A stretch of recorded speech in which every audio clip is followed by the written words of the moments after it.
Welcome to Unmasking the Gods. Make sure to subscribe and hit the bell for the latest videos. Every empire loves a miracle, but empires love predictable miracles even more. Because a predictable miracle can be scheduled, ritualized, taxed, and used to turn a population's fear into obedient motion, like gears inside a sacred machine. Across cultures, the same plot keeps resurfacing. A god dies, descends, and returns. Osiris dismembered and reassembled. Tammuz taken into the underworld. Dionysus torn apart and reborn. Attis bleeding beneath a sacred tree. Different names, different costumes, but the same archetypal spine: death, darkness, return. And then, in later centuries, a Messiah narrative becomes the central operating myth of Western civilization. A story powerful enough to crown kings, discipline bodies, and police minds. So here's the disturbing possibility this episode investigates. What if resurrection is not merely an event, but a template? A solar algorithm, coded into myth, tracking light's decline and return across the year, then translated into moral law. To understand the mechanism, you have to begin where priesthoods begin, with the sky. Before there were clocks, there was the sun. Before there were calendars, there were shadows. Before there were doctrines, there were seasons. The sun doesn't just illuminate the world, it organizes it. It dictates harvest, it dictates hunger, it dictates survival. And when survival depends on a celestial rhythm, whoever claims mastery over that rhythm becomes a ruler.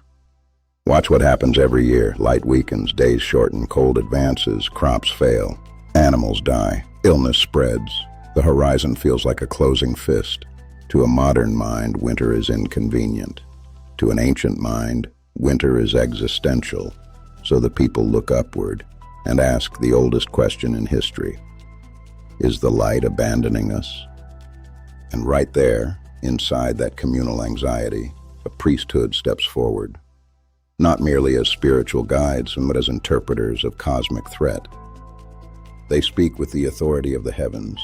They tell the people what the sun means. They assign guilt and sell remedies. Here's the first principle of the solar algorithm. When light declines, fear increases. When fear increases, obedience becomes easier to harvest. So the myth arrives right on time. The god has died, the god has descended. The world is in trial. The people must endure, must fast, must purify, must submit. And in exchange, a promise, a guarantee, a predictable miracle, the return. This is where resurrection becomes more than comfort. It becomes infrastructure. Because once you can tie the population's emotional stability to a recurring story, you can order festivals, you can mandate mourning, you can declare holy days and forbidden days. You can regulate sex, food, work, and rest, all justified as participation in a cosmic drama. And the most important part, you can make suffering meaningful, not accidental, not political, not preventable, but sacred. The algorithm works like this. The god dies when light declines. The god descends when darkness dominates. The god returns when light rises again. Institutions localize the pattern, but the function stays consistent. A celestial cycle becomes an ethical cycle, and an ethical cycle becomes a control system.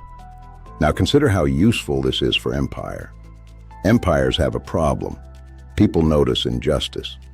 So empire needs a story that makes deprivation feel intentional, even benevolent. Resurrection mythology offers that story. It whispers, yes, you are suffering, but suffering is the path. Yes, you are poor, but poverty is a test. Yes, you are crushed, but crushing produces holiness. And above all, endure now, because renewal is coming. That is not merely theology, that is population management. And notice the genius. Resurrection doesn't require political change. It requires patience. It trains the mind to wait, to accept, to endure. Because if the sun returns without human intervention, then maybe deliverance does too. So instead of revolt, the people practice ritual. Instead of organizing, they confess. Instead of confronting the palace, they beg the heavens.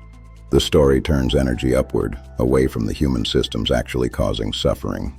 This is why priesthoods became entwined with astronomy. Not just curiosity, but because the sky is the most credible propaganda source ever invented. You can argue with a governor, you can overthrow a king, but you can't negotiate with winter. So when an institution claims it can interpret the sun, it borrows the sun's inevitability. It turns policy into destiny. Look at the pattern again, closer.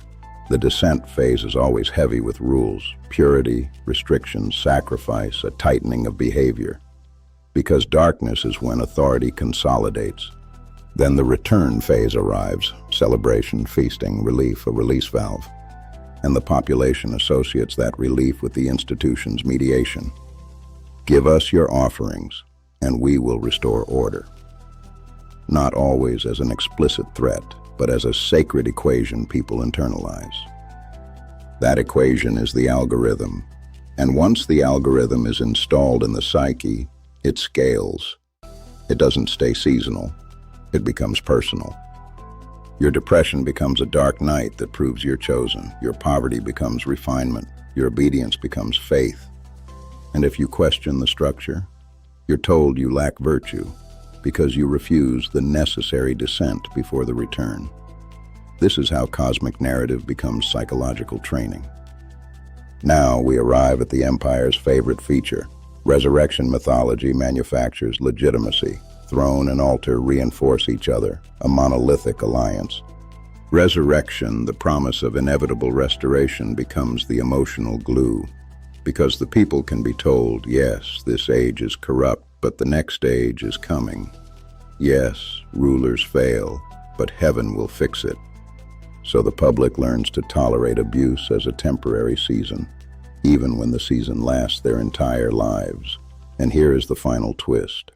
Once resurrection becomes the central template, death itself becomes manageable for empire, because if an institution can define what happens after death, it can negotiate with the living.